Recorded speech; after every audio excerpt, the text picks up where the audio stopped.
2 weeks out from when the show took place, my girlfriend at the time came from a night out, breaks up with me because of my gym obsession.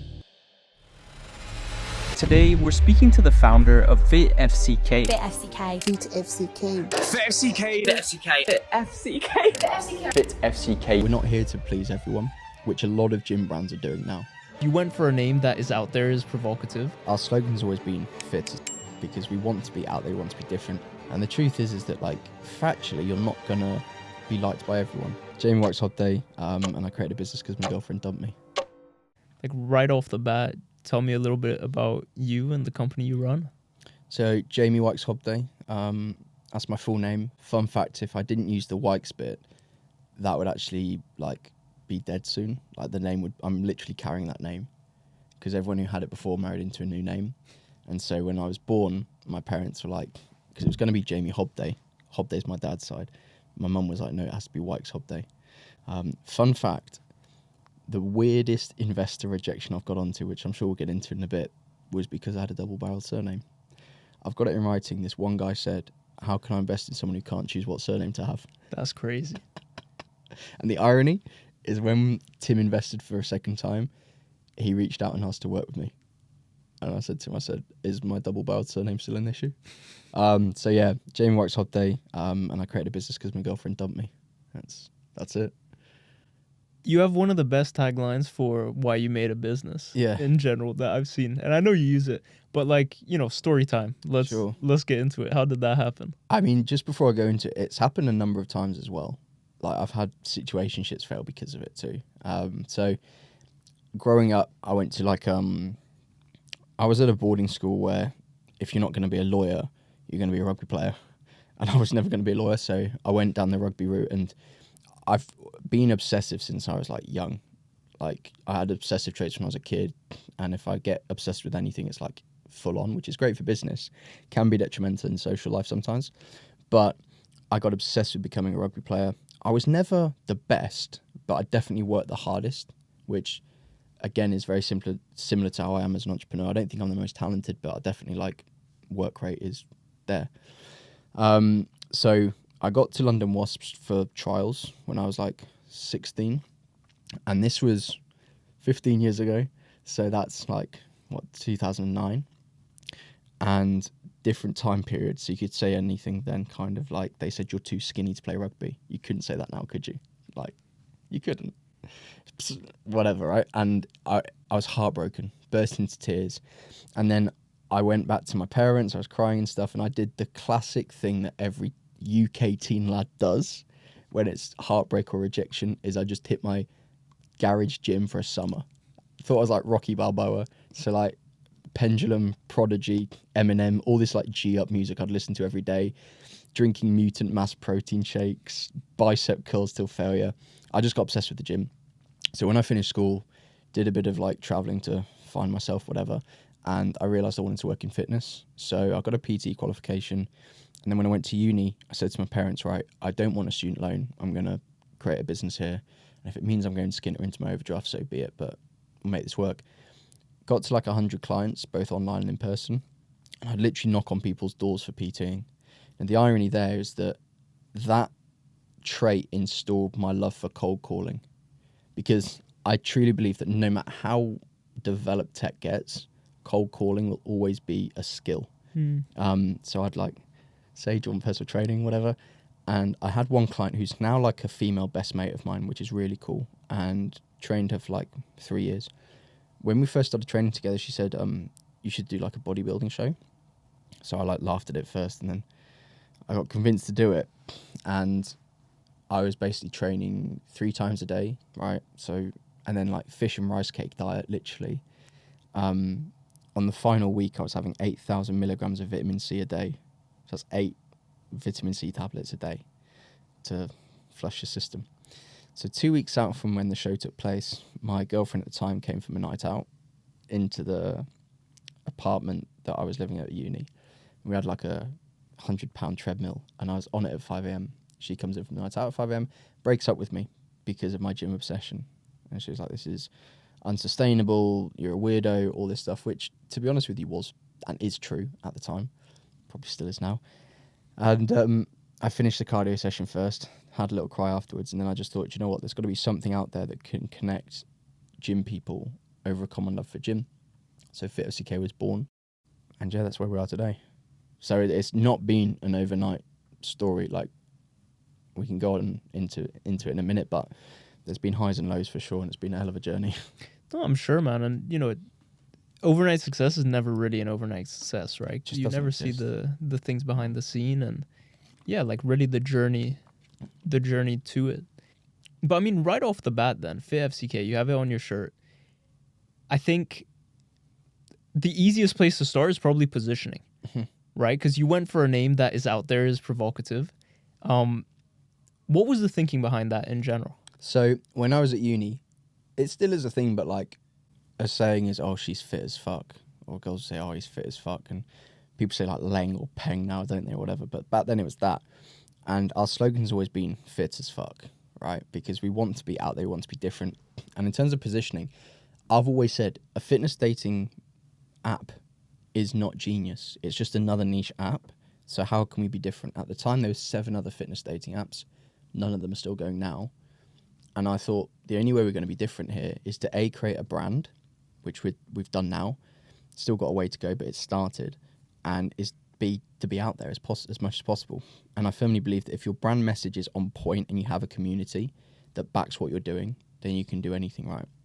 And ironically, whilst we did it a few years ago, I now think that culturally, like, the name and the brand is so on point, because I think everyone is getting a bit sick and tired of certain messages, softness, biting your tongue. We're out there, we don't care, and if you like it, great. If you don't, that's the best thing about a niche product, is you're literally saying, if you like it, great. If you don't, whatever.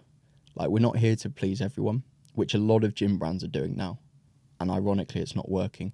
I think the gym brands that are going to do well from now on into the future are the ones who just cater for one niche and dial in on that niche. No, I hear that, man. And I think, honestly, one of the things that has made me gravitate towards you since I met you like a year ago is this fact that you're unapologetically yourself. Yeah, I mean, it comes with age, though. So, like, disclaimer, I'm 31 as of Sunday. And I spent, like, my early 20s to mid-20s just not being myself. Constantly trying to be my dad. He's, like, this massively charismatic character who's done really well, and I was just always trying to be him, even dressing like him and stuff. And I wasn't one with myself. I wasn't fully happy. And then, like, I think, I don't know what the turning point was, maybe lockdown. But, like, I just thought, you're you. People like you when you're you. Why not just be yourself? And the truth is that, like, factually, you're not going to be liked by everyone. Doesn't mean you're going to be hated by people, but not everyone is going to love you.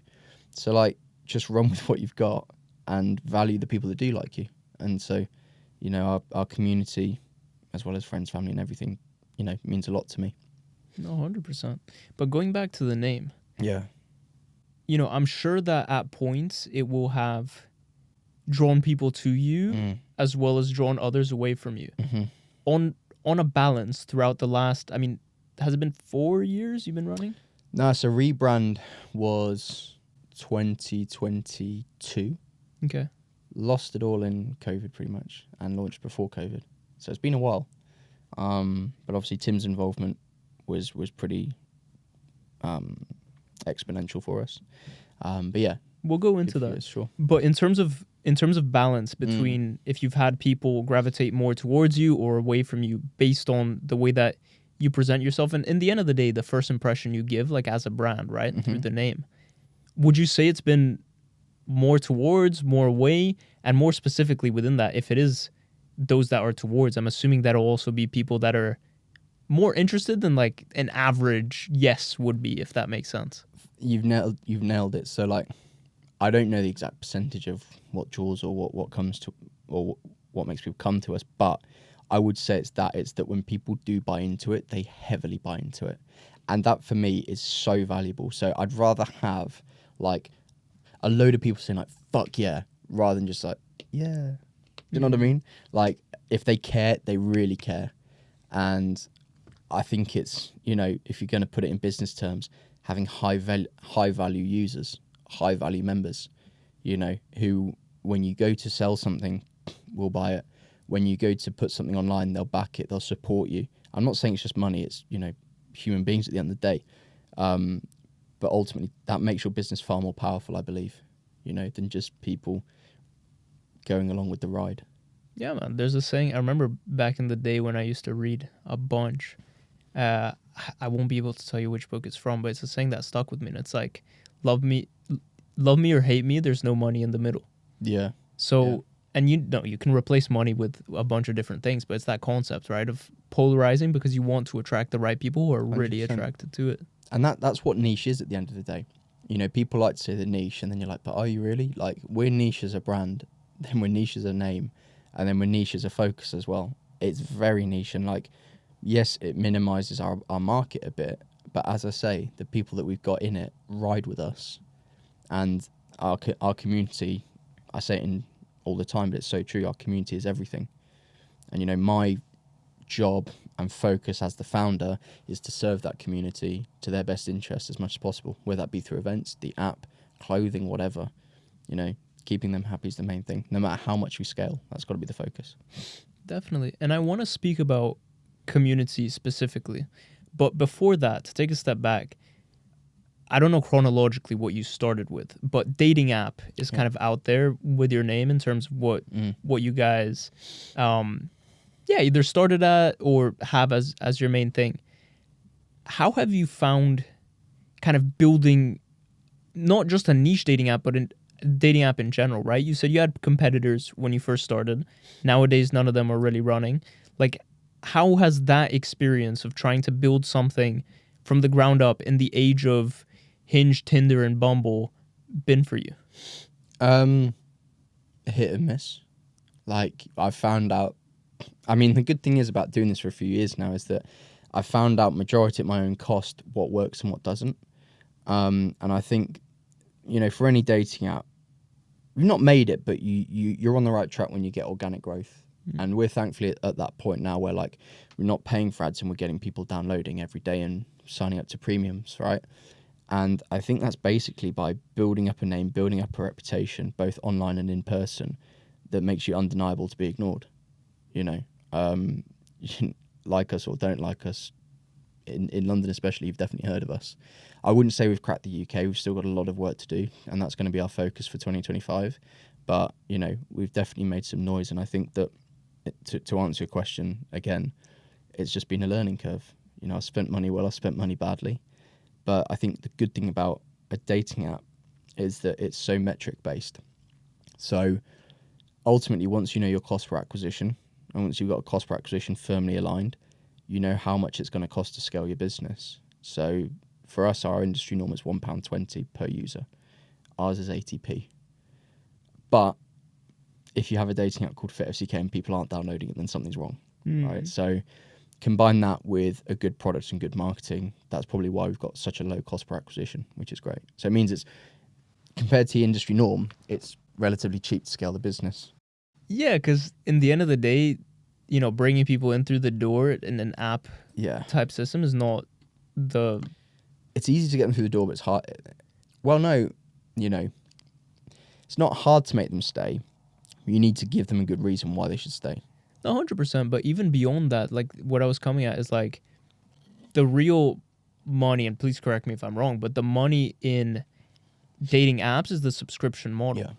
So you can get people in through the door and using it as much as possible, but unless they pay the subscription, they're not really paying their acquisition cost. For sure, and you know, with a dating app, the key to getting premium subscriptions purchased is basically having limiting factors, whether it's daily swipes, a limit to that, whether it's like direct access to a contact, things like that. But, you know, for us, and we're doing it in our next app update, the one that I'm most excited for is giving brands the opportunity to advertise their product on the app. Because again, it's a hyper niche audience, so brands like that. And then from user point of view, you know, like Spotify, they can pay not to see ads as well. So it's, you know, there's so many ways to skin a cat with a dating app that if you just think it's one method of monetization, you've got a limited business. Do you know what I mean? 100%. I actually really like that one, to be honest. You know, we had never, I guess we're going into kind of subjects we've never really spoken about generally. So I do have like a innate curiosity towards that, right? In terms of how you, like plan to do it in general. But within the app itself, as I was looking into it to prepare for this, I saw that you've kind of incorporated the community aspect into the dating app itself. So again, as a prelude to going into building community and etc., how does the app itself kind of include both dating and community? Sure. So, I mean, you know, not getting it twisted, the focus is dating for the app. I'd say that the events is more community driven through the social media platforms that we've got. But, you know, it all just comes down to giving people the option of what they want to look for. So, you know, people can look for dating, they can look for a training partner, they can look for casual, they can look for relationships. And on that note, like, I've always said since the get-go that we just want to be utterly transparent with what we're offering. And that's why we're probably the only dating app that say if you're on here for casual, that's fine. Because I don't get it, right? Tinder, Bumble and Hinge. Just Tinder. You and I, as two blokes, know why a lot of blokes and girls go on Tinder, right? But it's not advertised on it like that. They advertise themselves as a marriage app. And I'm sure people get married off Tinder. I'm sure they do. But people are there for fun a lot of the time. And as long as both people are down for that and honest with each other, there's nothing wrong with that. But why do they not advertise that? It's just virtue signaling, in my opinion. You know, I've said on FitFCK, yeah, if you want to look for casual and NSA or whatever, that's fine. Like I say, as long as both people are honest in the situation, it's cool. But to be honest with you, in terms of like the community within the app, we've got some ideas as to how we're going to incorporate it more. But the focus right now is dating on the app for sure. Would you say that community as a whole then outside of the app is more, I mean, was it driven by social media? Is that how you've managed to like grow it in general? Well, it starts from the events and that gets reflected on social media. So they both go hand in hand and it's very synergistic. But, you know, ultimately, whenever you do an event, the funny thing is the most important thing is what's produced after. So every event, what content can you produce that's great to make the next one a success or to reflect the community even more and more? To be honest with you, we had an event once where 20 people showed up. It was shocking, but we made the content great so it looked like a good night. So again, it's all about how you play it off, right? No, definitely. And one thing I do want to touch on down the line, appearance and versus reality, but on events specifically, you know, we've both done events. I think we've both done events to be proud of and maybe some that not so proud of. Specifically, what type of events have you done? So it started off purely as dating events. So literally speed dating within the gym. So you have a station, move on. And then for Nathaniel Massiah's event, which was February this year, I personally think that was a turning point for us, like where we got our foot in the fitness industry properly. You know, Nathaniel's got a lovely girlfriend, and shout out Sky, he's not going to promote a dating event for people to hook up. Do you know what I mean? So he said, can we do like an event for my community? So we did that, and it took off like an absolute firework. It went so well, flooded this gym out, flooded the nightclub out. And the irony was that the relationship rate and the hookup rate and the training partner rate was probably tenfold of what the dating events were, because there's less pressure and less stigma. So that was interesting. But to conclude your answer again, the two events that we do are either dating events or community events. We might do networking events in the future. That could be quite cool, like fitness professional networking events. But I do feel like everyone's doing networking events now. Do you know what I mean? Yeah, I've been there. Yeah. I've been there. Yeah, and I think in the end of the day, it's also what you said, right? Like if you're niching down and you're doing something that's unique to the brand, then you might as well kind of stick to your bread and butter in terms of what makes sense for you to do. And that's the thing, is that nowadays I do feel like a lot of people's attention spans are so low that they try and do everything, right? Don't be a jack of all trades, a master of none. Just find out what you're good at and just run with that. Do you remember you went to school in the UK, right? Yeah. You know, like teachers would always embed, I don't know if they did when you was at school, but when I was at school, they'd always embed in you to like work on your weaknesses. I've never understood or agreed with that. I think find out what your strengths are, go to the moon with them, and then get people to do what you're not good at. But don't don't delegate blindly. That's a big thing that I've always believed is like, if you're going to delegate your weaknesses to someone, at least know and learn what they're doing, because then you can actually manage them correctly. If you just blindly delegate and say, do this, they'll charge you whatever because you don't know what you're talking about. And B, you don't know how to monitor if it's successful or not. So I think, yeah, find out what your strengths are, run with them, be a master of one thing, and then get other people to do what you're not so good at. I agree to the extent that you want to double down on your strengths. Yeah. What I would say is like try not to have a 1 out of 10 across any category, right? So if you can take your 1s to 4s, you know, then I feel like you've worked on the weakness at that point. No, totally, man. Like, I agree. I think what I was referring to is like, you see these guys on Instagram in particular, and they've got like 10 things in their bio of what they do. And for me, if they were, you know, saying, do you want to work with me? I'd be like, well, no, because I don't know what you do in particular. Whereas, you know, with myself, it says FitFCK, FitFCK management. That's it. People know what I'm there for. And I think as I get older, the more stuff that I do, I'll always just keep it one thing so people know what I'm there to do. I think it's a big red flag for investors as well. You know, I've declined so many things over the past year. Some of them decent money, but because I know that my investors will hate it, rightfully so, if they see me doing anything else than FitFCK, you know.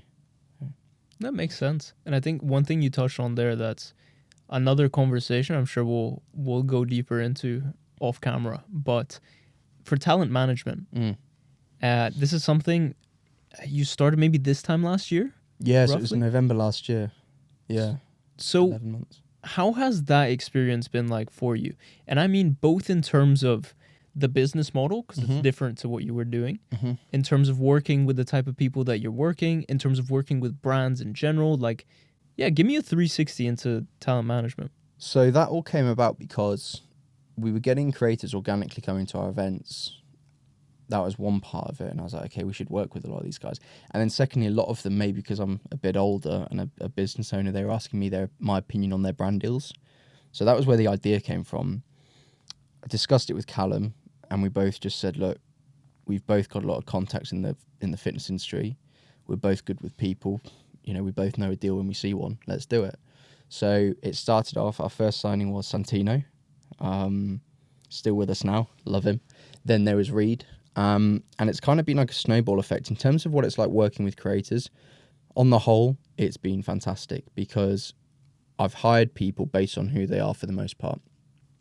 Not what following they've got. You know, I've said no to people with millions of followers just because I don't think we could work well together, or they're not brand appealing. But we've built like a really good community within that business. Then, just remember your question, working with the brands, that's been an experience for sure. Some have been fantastic to work with. Others have been catastrophic to work with. Like chasing payments for months, even though it's contracted, having to threaten to pursue because they're not paid. Brands refusing to do contracts, saying, oh yeah, of course we'll pay you. I'm like, well, of course could be used in a lot of senses, right? And in terms of the business model, it's very straightforward. It's we find, secure, and then mediate brand deals for creators, and we take 20% of revenue or commission. And then if it's revenue and commission, we just take the revenue. Yeah, man. I mean, I think when you launched this last year, it was a move that I saw and I was like, that makes sense. It's interesting you say that because my dad, who like I speak to about everything, is like my best friend, he just didn't get it. And it's the one thing that I've said to him within FitFCK, I'm like, just trust me on this is going to work. I mean, the reason I say that is because through the community you've managed to build, and even through some of the people that you've worked with to promote FitFCK, you've come across a lot of these people generally. And you've built relationships with them, you've gained their respect. And as you said, like sometimes you're in a position where naturally they'll gravitate towards you to even ask for advice in general. So you being able to offer that kind of service and kind of place yourself in a position where you're helping the people that are within your community and you're managing to profit by being in the middle of that cash stream, I thought was very logical. It is the most profitable thing as well because there's no overheads. But I think what I would say is it's a snowball effect in two senses. if you get reputable creators to work with, people will come off the back of that. I can't tell you many people have joined because Nathaniel's in it. He's definitely influenced a lot of people to join.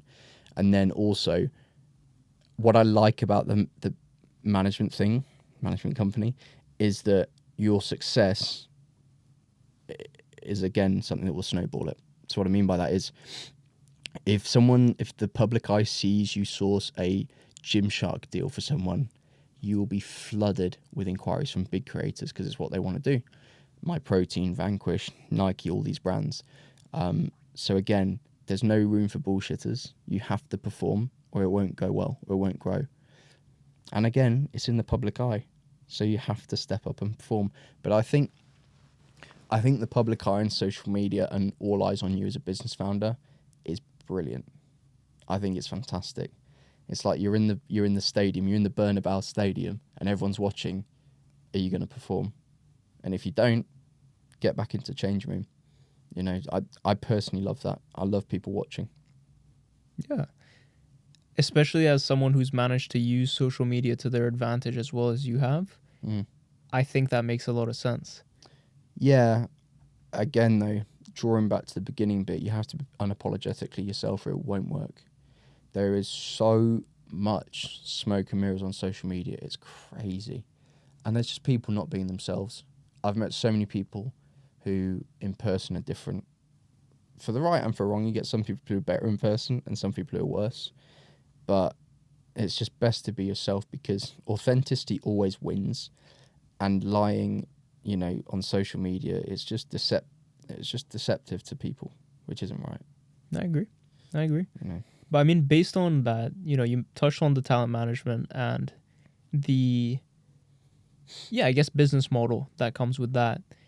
Within FitFCK as a whole, what do you see the business model looking like when you're at a point where it's like, okay, this is kind of where I'm trying to get at, right? Because I've seen online you describe the goal to be a multi-level consumer brand, but like, what does that mean?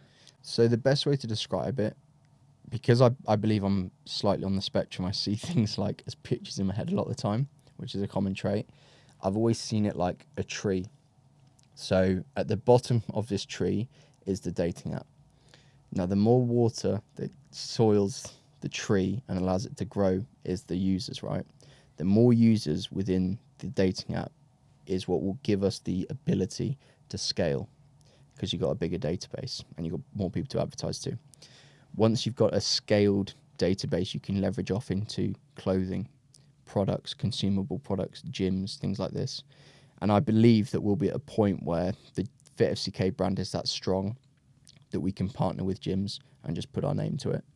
We've had that offer already. And, you know, I don't believe we're scaled as of yet. So to answer your question, the foundation is the dating app. And if the dating app isn't scaled, the rest won't happen necessarily.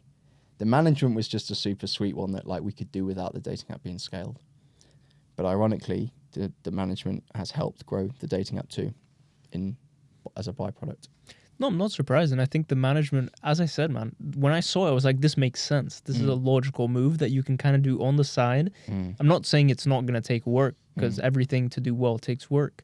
But you'd be able to generate money from that and might even feed into the main thing you're doing without really taking anything away from it. It's never going to be, you know, generational money, a talent agency, because you're literally operating off 20%. But what I do like about it is because a lot of it is contractually based, it's consistent revenue.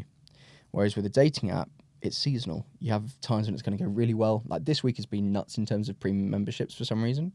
Maybe like it's Halloween vibes, who knows? But for example, you'll get times in the year where like no one's really downloading. So it's up and down, up and down, up and down.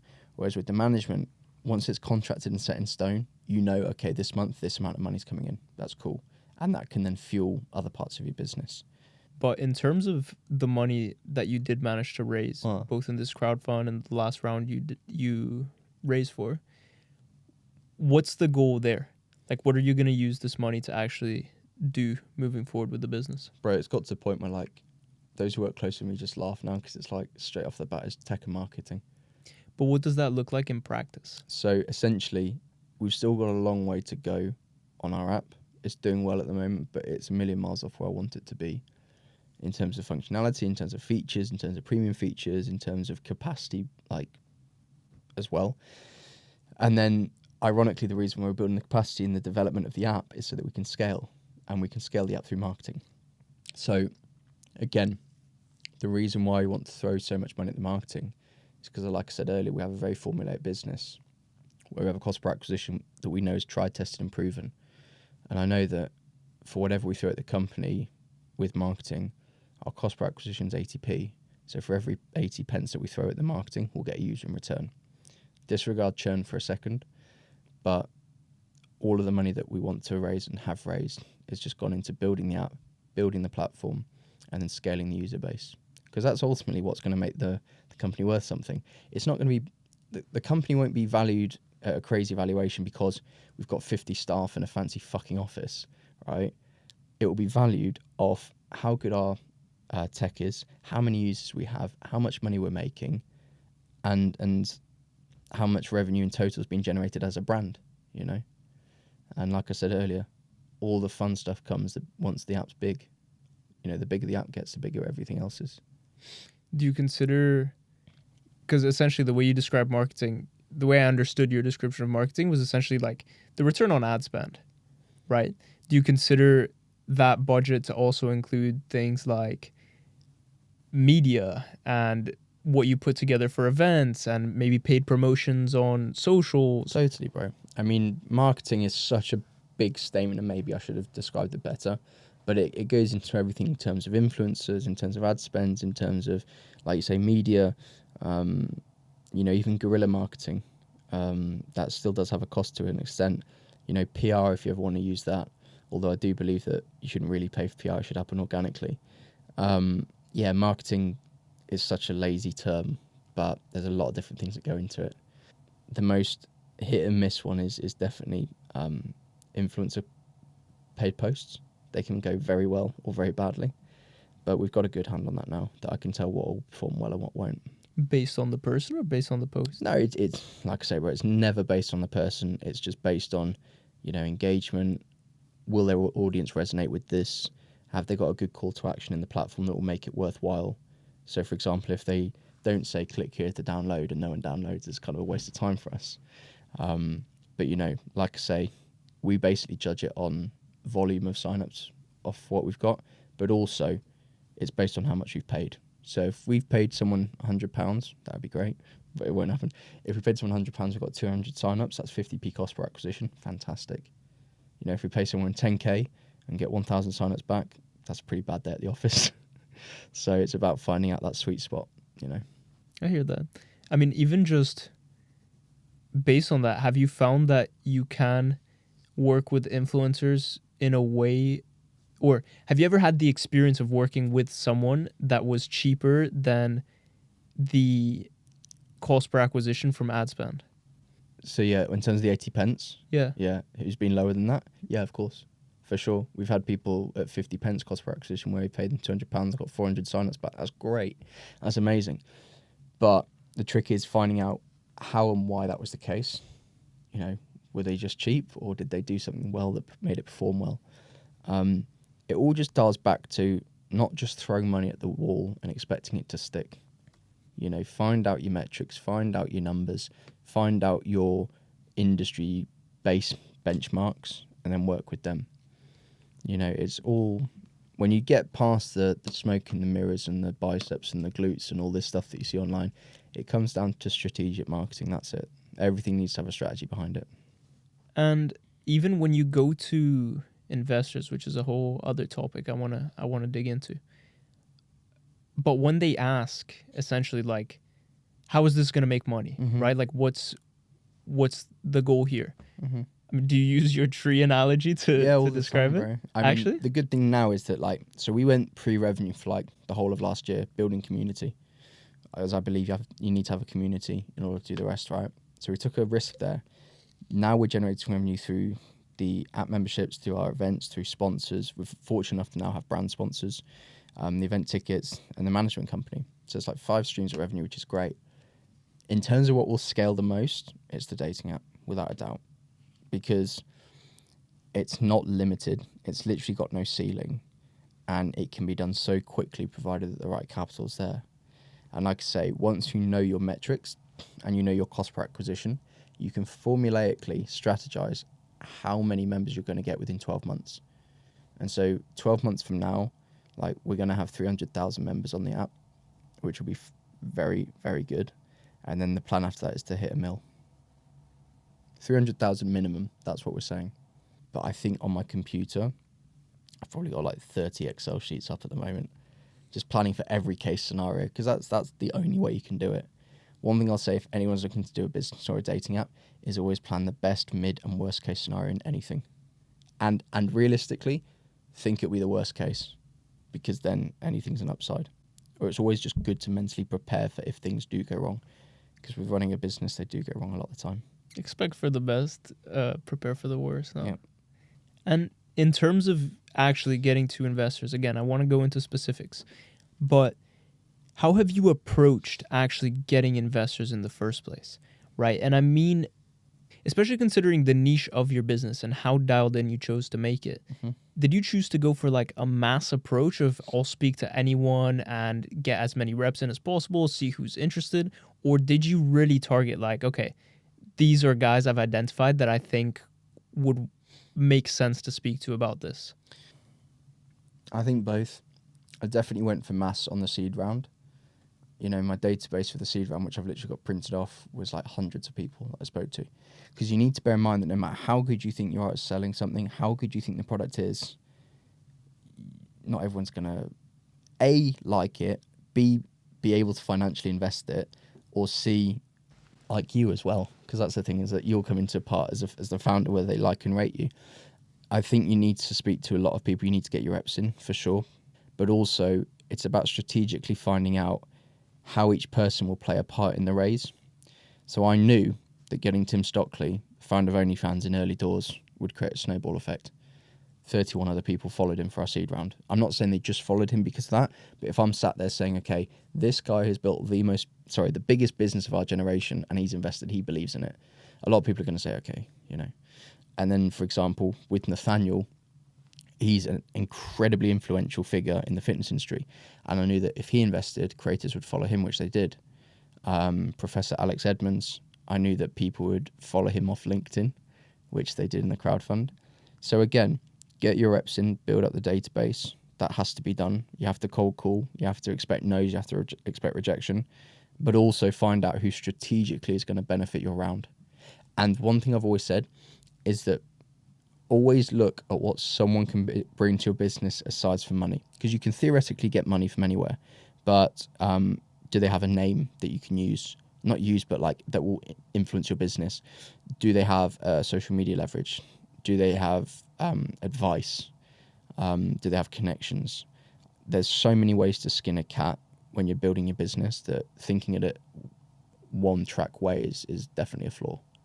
And in terms of if someone were to be looking to raise and really like have no connections, no family or friends to turn to, kind of starting from scratch, how would you recommend they approach kind of tackling that? Two things. As blunt as it sounds, go out and make connections. As hard as it is, it's horrible. When I started raising, I was naturally quite an introvert, and I found it really, it is intimidating, but you need to know that if it scares you, then it's good. That means it's the right thing. That's the heights that you're going to. So go out there, make your connections. There's never been a better time in history to make connections than now. Social media has made it so easy to connect with literally anyone in the world right now that you can, whether it's through first, second, or third parties, you can do it. The second thing that I'd say is document your journey. People will buy into you if they can see that you're out there giving it some. With me, my turning point in raising capital was when I got onto LinkedIn. And I was posting the highs and the lows to build this story of what I'm doing. And when you've spoke to people and they revert back to LinkedIn, they can see, okay, this guy's the truth. He's living what he's doing. So don't expect connections to come to you. Go out and get them. And don't be one of these like low-key guys. You know, the ones on social media who are like, oh, low-key, man. Okay, bro, go and be low-key and no one's going to notice you, I think that people are like low-key because they're either embarrassed what they're doing or they're doing something they shouldn't be doing. Do you know what I mean? When it's like, when they just don't post at all. I don't get how you can expect to build a business in a B2C industry without sharing the founder journey. It does not make sense to me. I don't, B2B and SaaS, where it's like service as a software or business to business, you can do that without like a face to the business probably. But when it's B2C and you're selling to a customer, they need to know the founder for sure. That I get. I think you added the caveat there at the end. Yeah. You know, because I do understand the reasoning. Yeah. For not wanting to share, like in general, right? Yeah. But specifically then, you know, the two names you brought up, first focusing on Tim Stokely. Big Tim. What has that been like? You know, this guy is, as you said, the founder of one of the biggest platforms of the last few years. Young guy, a lot of money attached to his name. Good looking too. Good looking too. I mean, I don't know if you're willing to share the story of how that happened in general, but beyond that, what kind of effect has he had within the business as an investor? The biggest, for sure. Because, you know, it's one thing to get someone to invest into your company, but when they've achieved what he's achieved in a you know, in the creator economy essentially, and he understands what you're doing, there's genuinely been times where, you know, like I said, I'm 31, but I still pinch myself about that. I wouldn't say that it's something that many could do. I don't think he'd back any company unwillingly. But, you know, to back me personally, to back the company is something that I'm incredibly not grateful for because I've had to work for it. You know, first and foremost, he's a friend, you know, and that's something that is I'm very grateful for. But I'm proud of what I've done with Tim in the business space for sure. It's definitely like it's like a flexing card for sure sometimes. To say. And it's what you said, right? He entered the first seed round and then a bunch of other people followed, no? He was the first investor, mate, of the seed. But like, you know, say what you want about OnlyFans, yeah. But point to me another entrepreneur who's built an £18 billion valued company, cash valued, from his kitchen. You know, I've had people recently this week saying like, oh, well, I don't know if I'd want to be on the same cap table as the founder of OnlyFans. Firstly, that's fine. That's your choice. But secondly, go and show me another company that you know that someone's built that's worth that. It's pretty damn hard. Institutionally as well, it's hard. He's a goat of our generation. And people may say I'm glazing, but, you know, you got to recognise game when you see it. It's just a shame he supports West Ham. Big shame. Bless him. Cute. Ooh. And on the other side, also in the creator economy, not so much platform, but as a creator himself, Nathaniel. That's my goat. Again, if you're I don't know how much you're willing to share of how that happened, but in general, the impact of him coming on. So Callum played the biggest part in that. And, you know, I've said on many occasions that Callum was pivotal in that. They're good friends. Callum introduced Nate to FitFCK. Nate came to a couple of our community events because obviously he's got a girlfriend. Came with his girlfriend. We got on really well. And then when I opened up or started planning the A round, you know, Nathaniel was doing very well for himself financially. And I thought, okay, this guy can bring capital, but he can bring, in my opinion, top 2 figurehead name in the UK fitness scene. You know, there's another that I won't say just because we're not involved with that person. Not in a bad way, but we don't work with him yet. So I pitched it to him and he was interested straight away. What I noticed about Nate is that when you get past the powerlifting and the, you know, the lifestyle content as well, he is very switched on and he can spot a deal straight away. And he got this straight away. And I would genuinely say that we got onto the UK fitness scene map when that was announced. I think people were then like, oh shit, this is like serious now. They knew it was serious when Tim invested as a business, but in terms of the UK fitness scene, Nate was what really like put us down there. And yeah, he's a pleasure to work with, man. Absolute pleasure. And he's a recent Arsenal supporter too, as of this season. What does that mean? I know, he told me this year. He's like, I'm going to start supporting Arsenal now. I was like, bro, I'll get you a shirt. The transition is crazy. No, he supported no one before.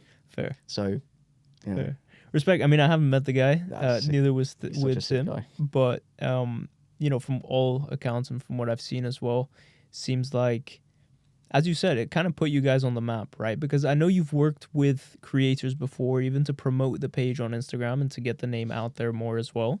But to have someone directly associate their name with the brand itself, especially of his caliber, I think really kind of elevates you to that level. Bro, it was a no-brainer. Like, let's not get it twisted. I met Nate through business, but now I class him as a good friend, and there's a number of reasons for that. Is that, like, again, business and fitness and content aside, he's genuinely a very good-hearted bloke, and it's a blessing that we can work with someone who has got that platform, is switched on business-wise, and he's also a good guy. It's a holy trinity. Great combination. Yeah, sick combination. Going more macro into raising investment in general, what would you say are some of the biggest lessons that you've taken from the investment raising process as a whole? Don't say yes to money for the sake of money. Only say yes to what makes sense to you. So I've had people offer like big checks before into the business, but I didn't trust their intention with that money. And also, don't ever be desperate. I know it sounds really easy, and sorry, I know that sounds really like weird to say, and you might get a startup founder saying like, well, I am desperate. Well, don't just do things for the sake of it. Do what makes sense for you, what makes sense for the company. Stay true to yourself as well. That's a big thing. And then again, no matter how good your product is, no matter how good you are, expect more no's and yeses. And if you can get used to that and just realize that it's not personal, it's just business most of the time, then you'll be okay. Side note is that you will get people coming up with the craziest excuses not to invest, apart from the truth of A, I don't like it, or B, I don't have the money. It's a very British thing that we won't admit that we haven't got the money. Some of the excuses I've heard are mental. Yeah, it's just wild. The double-barreled last night. Double-barreled was one. That one's crazy.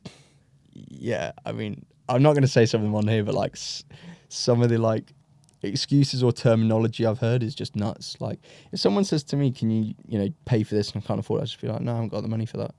It's not that hard. Just say it. And when it comes to the actual feedback you've gotten, right? Because some people might actually give you a reason, like, no, I'm not trying to invest for X, Y, Z. Mm-hmm. Have you ever had it where you've kind of pitched your idea to investors, gotten a feedback, and been like, damn, that's actually something I can implement? 100%. I will always stand by, listen to advice, whether you take it or not, it's up to you. And with every no that we've had, I've taken on board what they've said. And majority of the time, eventually I've applied it to the business. Because you've got to think, look, they're not slating you here. They're slating your business. That's fine, And look, Twitter, Instagram, Tinder, all these huge businesses now, they still have flaws. You've got to expect it. No business is ever perfect. What is your job, though, is to think, right, this person said this. Is it valid? Yes. Okay. How can I apply it to my business? How can I change it? And the coolest flex and the best flex is speaking to that person a year later and them investing. And that's happened. I think also one that was quite cool was we had someone recently who we had to justify a load of things in the company to. So he invested. Then he said, can you justify these questions? Sent me a load of questions, including like valuation questions. Sent them all to him, and he 10x'd his investment. So that's like, because I've had so many people like drop off when they don't agree with what you're saying, but to have someone 10x their investment because of your answers is quite cool. That felt like a real like dub, as they say. It's belief, right? And I think, a saying you hear a lot is back the founder as much as, if not more than, the business. For sure, because you can have, I've seen so many incredible ideas with not great people behind it, and it's gone nowhere. Then I've seen like average ideas with great people behind it, and they've done insane things. If you can find a great idea with a great founder, you'll go all the way. But it's just, I think the big learning point for me the past year is it's just persistence. That is the common the common trait between anyone you see who's doing well is just they've done it and done it and done it, taken L's, taken dubs, but just kept going. And combine that with other factors and you've got a winning recipe. So we're speaking a couple days after the crowdfunding round. My 4 headlines are recovering right now. Stressed. The funding round closed. So essentially, I wanted to speak a bit about the concept of it, right? And we can go into your experience without maybe having to reveal things that you might not be able to reveal at this stage. But while I was doing research, I realized there's a few different types of crowdfunding, right? So you can borrow money that you repay with interest, direct. You can invest for future profit share, right? And then you can sell a stake in the business itself, which I'm under the impression is what you did. Equity raising, yeah, basically. So, I mean, before going into the concept itself, I'd love to hear about, like, you know, now that you're at the other side of it and it's been successful, like, what was your experience with the concept of crowdfunding as a whole? So what I've always said is crowdfunding, especially with Crowdcube, which is like the biggest platform in Europe, right? You're going onto a stage and just saying, right, everyone watch me do this, right? Now, that's great if it works. If it doesn't, it's a huge public L. An L is one thing, but in this social media space, especially when a lot of eyes are on FitFCK right now, an L would be very detrimental, right? Now, what I mean by L, for anyone who's anyone who's over the age of 40 maybe, a loss, I'm referring to the campaign failing. And for those of you that don't know, with Crowdcube, if you don't hit your minimum target by the end of the campaign, you have nothing. So if you're raising, let's say, $1 million and you raise 999K, you don't get it, right? So the trick is to get into overfunding as soon as possible. And we were very fortunate. We closed off at 128% overfunded. Very happy about that. Over 80 different investors, which is great. But if anyone thinks that you just put your product on Crowdcube and it raises itself, you're very mistaken. It's very much a 50-50 work rate deal. And even based on that, right, because you have I don't know if I'd call it a community-based business, but it's definitely a business with a strong community. You have a social media platform or presence. You're able to kind of get the message out there more. What would you say really, like, drove you to want to do this? I think you provided the answer in the question there. It's because we've got a community, and, for this round of funding, you have public investing, public fundraising, then you have obviously private fundraising, which is where you're going to, high net worth individuals, ultra net worth individuals, VCs, whatever. I know, and many other people know, that it's a lot easier to raise from those people once you've got money already committed, because they can see, okay, the raise is going well, this is what we can do now. I knew that the quickest way for us to do that is through crowdfunding, because it's, for the most part, minimal ticket over a mass audience. And obviously time plays a factor in it. So for me, I thought, right, the first part of our A round, we'll do it through crowdfunding, do a decent number, raise a bit more through private investment raising, and then close off at a certain point, which, I'm hoping will be November time, end of November. And then go into 2025, no breaks, all gas. And even based on that then, if someone were considering crowdfunding, what would you recommend the thought process be in terms of whether or not that's a good idea to even go for? Do you have a community? For sure. Do you have an online presence? Because that's a huge part. When you're on the platform, you can see what channels your traffic's coming from. So if you've got no followers and you've got no audience, there's pretty much no point in doing it. You might as well just raise privately. I've seen insane ideas on the homepage for Crowdcube, like such good ideas. And then I've gone onto Instagram and they've got like 20 followers. I'm literally like, why is this on Crowdcube? Do you know what I mean? I'd say that make sure you've got an online presence, make sure you've got a community, because, if people are investing £100 to £1,000, that adds up. Trust me, when you're crowdfunding, that adds up. So, it's a combination of getting those big checks in to lead the round and then getting everyone else to chip in and help you reach your minimum target and then get into overfunding as soon as possible. Yeah, and even when I looked at again, studying advantages, disadvantages to be able to ask you about it. One of the disadvantages I actually saw was the possibility of your idea getting copied just through the fact that you're putting it out there and you're looking to raise money so other people who have money might see it and want to do it themselves. So I know that you were big on IP and building brand like from day one. So I'd love to know kind of like what your thought process and like journey with building this FitFCK concept and brand as a whole. So people have copied it, people are still copying it, and people will always copy it. But there will only be one FitFCK. Fact, because we own the trademark across God knows how many cases, right? That is something that I believe to my core is that, you know, if you want to copy it, fine, be my guest. A lot of it isn't secret sauce. A lot of it's not an incredible idea. It's a very strong brand with a very strong community that can't be bought or stolen. You know, you can't go over to a brand and say, right, here's £100, I'm going to buy your community. It's not how it happens, you know. And you know, I'd sell my body before I sell the FitFCK trademark. What a guy. You got OnlyFans waiting for you. If the money's right. No. But just finally on that, in what situation would you say it makes sense for someone, or is it only community that makes sense for someone to go for crowdfunding as opposed to private investment? I don't think you can be low-key online and do crowdfunding. Just don't think.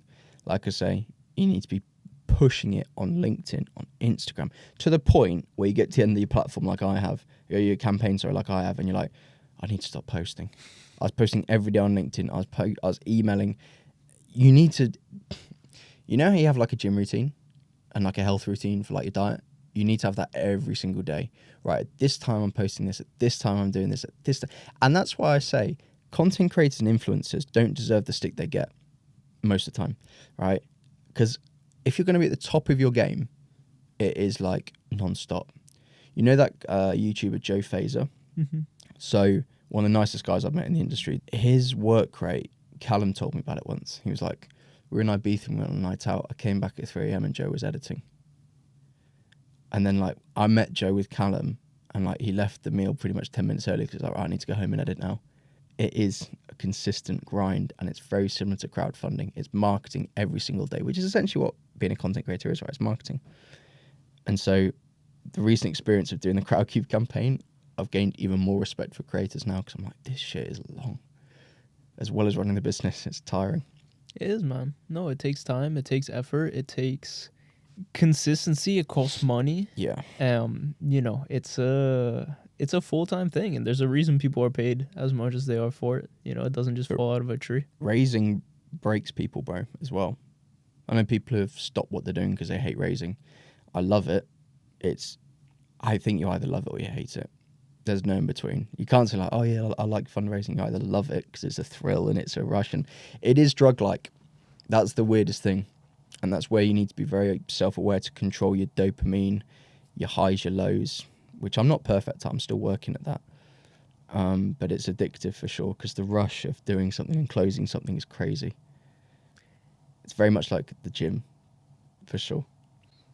Even drawing on that, based on self-awareness, you know, want to go into yourself as not just a founder, but as a person in general. So, you know, can even circle back to what I said earlier. I think one of the things that really stood out to me when we first met and started talking is how true you are to yourself and how you basically, not even basically, you truly accept who you are and like lean into it to be as true as possible. What was that journey like for you of like reaching that point where you can firmly say with conviction, this is me and I'm apologetically me? I mean, it's like any journey, highs and lows and lessons learned, mistakes made and everything. But like ultimately that's what your younger years are for. I would always say though, I've never been unhappy. Like I had a very fortunate upbringing in terms of I was very loved and everything. Like my parents split up, but I was always loved by both of them, all of that and stuff. But I've never pinpointed a time in my life where I've been unhappy. But that being said, a saying that I heard recently is, it's not the pursuit of happiness, it's the happiness within the pursuit. And that's what I think is the most important thing as a young person, I think the most important thing is being being content with who you are inside, and also having purpose and passion. I think that the people who are unhappy or lost are the people who don't have a purpose or passion. Now, you might turn around and say, oh, well, your purpose and passion is FitFCK. It's not. My purpose and passion is being my best self every single day, mentally, physically, and emotionally, and that constant Kaizen, so self-improvement every day. And it just helps that leans into the business. So me being my best physically and mentally benefits my business. So again, it's a learning curve, being yourself and being you. Some people find themselves in their 20s, some people find themselves in their 70s. Doesn't matter when you do, as long as you do. And the most important thing is, it doesn't matter what other people think of you to an extent. It matters what you think of yourself. If you can look back in the mirror and say, like, I like the guy in front of me, or I like the girl, or I like the he, she, they, whatever. That's cool, And, as a part of that, I think gym, as you said, since you got... It's funny, I think I was speaking to Reed about this, how people end up getting into the gym either because they need to lose a bunch of weight when they reach a point of breaking point, or because when they're super young, they have some kind of traumatic experience with being too skinny. For me, it was definitely the latter. I know you just said it was for you as well. I think rejection's a big one too. Girl saying she's going off with the big strong guy. That didn't happen to me, but for a lot of people, that's quite a thing. Definitely, but again, it comes down to being too skinny as a youth, right? Yeah. So, you've competed in bodybuilding. You still keep fit now. What kind of a role has gym played up to this point in entrepreneurship as a whole, and what kind of role does it play now? No gym, no Jamie the entrepreneur. Fact.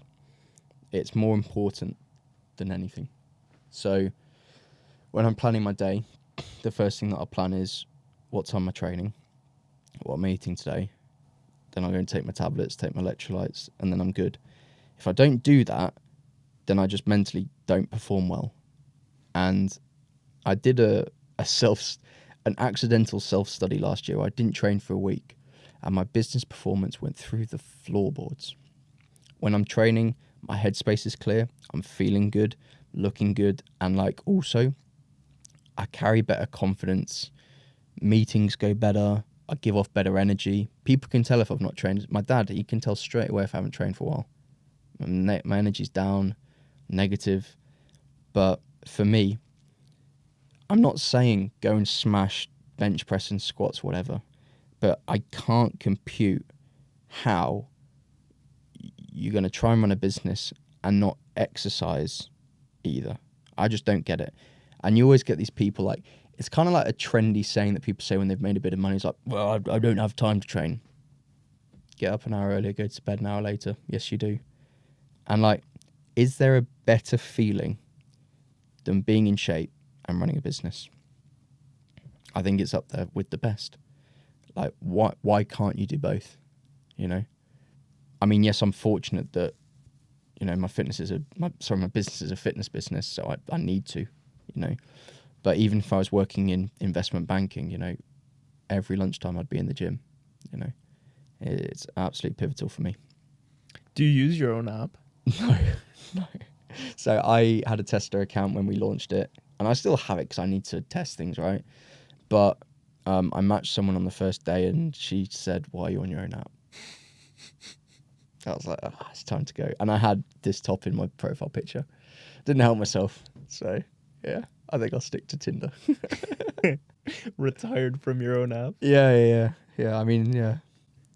I'll stop then. Strategic decision. Yeah. Then just finally wanted to speak to you about mentors, public speaking, I guess, call it giving back phase as well. I know you have some of your mentors on your cap table. Yeah. I know you've gone out to connect with a lot of these guys. How would you say, generally, you've managed to create these situations where you have these people who are happy and willing to mentor you? Building relationships. Nothing puts me off a potential mentor more than them asking to be my mentor and we haven't met. Mm. I've had it so many times where people have said like, oh yeah, I'll sit on your board or I'll be an advisor. And I'm like, we've never met. But you just want a monthly retainer, right? The irony is that the advisors that I've got and the mentors that I've got have done so well that they don't ask for a monthly retainer.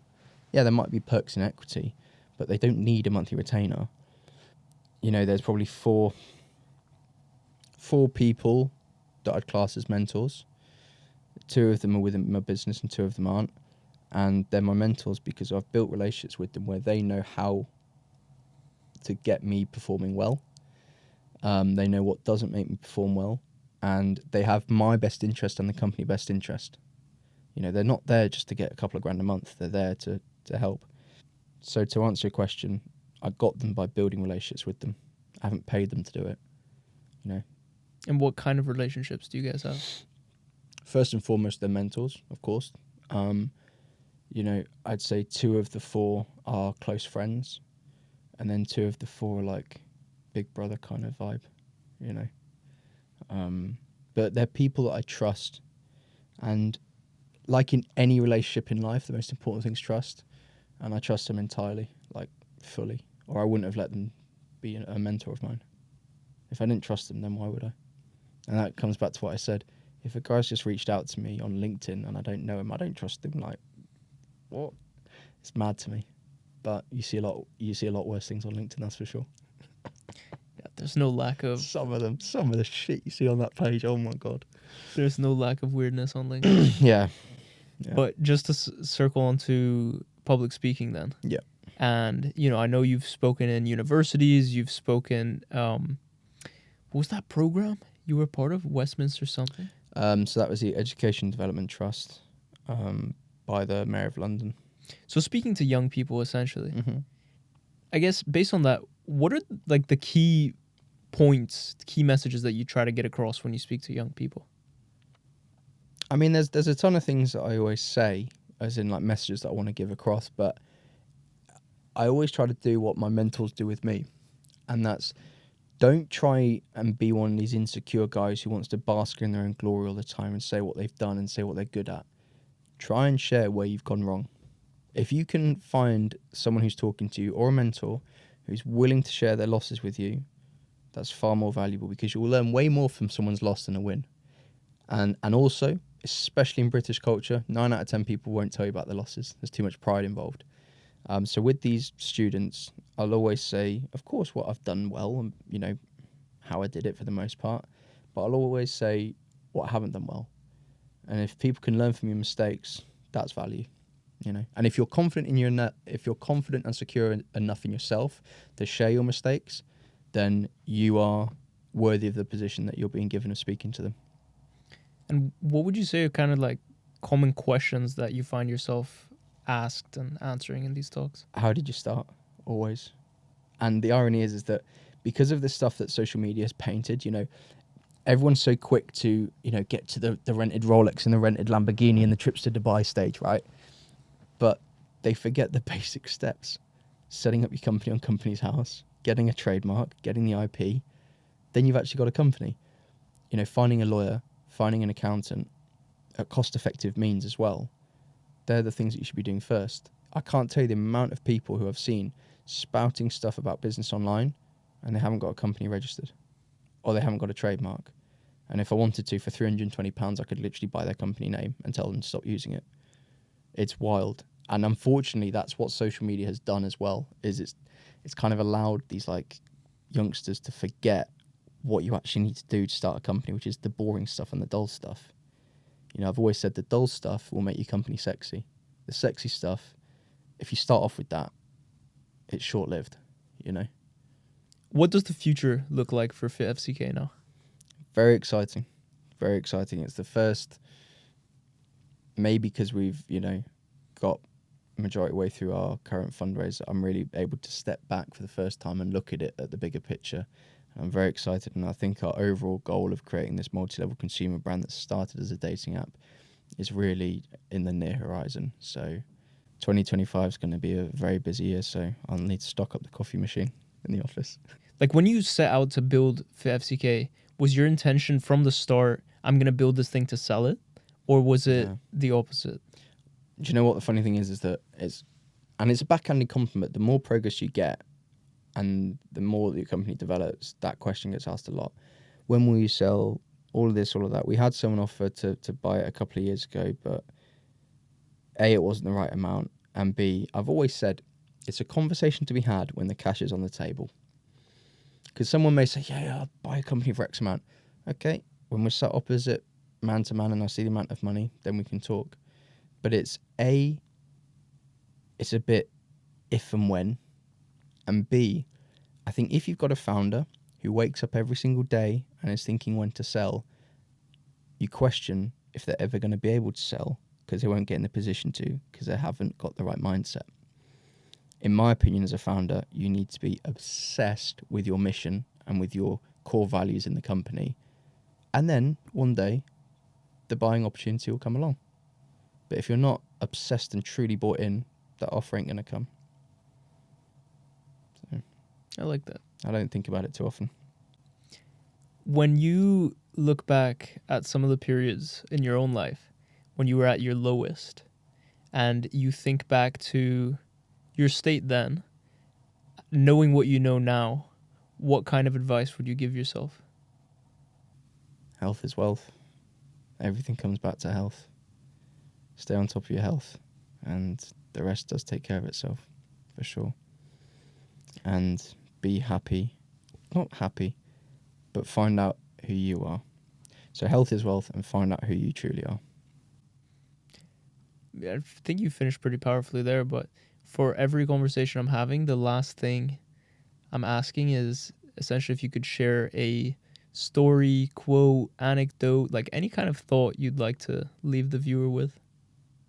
Probably my favorite quote, if not you, then who? If not now, then when? Gotta go and do the damn thing.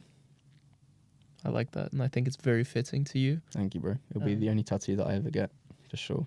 You've got that on the horizon? Fuck, it's like, say it every year. My dad and my stepbrother even take the piss out of me now for it. Not official stepbrother, but like dad's girlfriend's son. And I'll do it one day. It will just be here. So like I can choose when to show it. But I just love that saying. You know, it's all about you be the person and there's no time like the present. 100%. But man, really appreciate you coming on. We're going for food now? We are absolutely going for food now.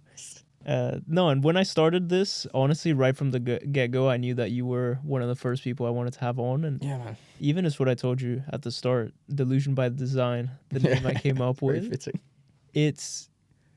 You were one of the people I had in mind. Cool. You know, from when I chose the name itself. So to be able to make it happen is... And I'm the episode two after Reed.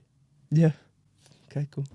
Big up Reed rep. But even with that being said, if you want to check out the episode I did with Reed, you can see that right here. And if you want to watch another video on this channel, you can check that out here.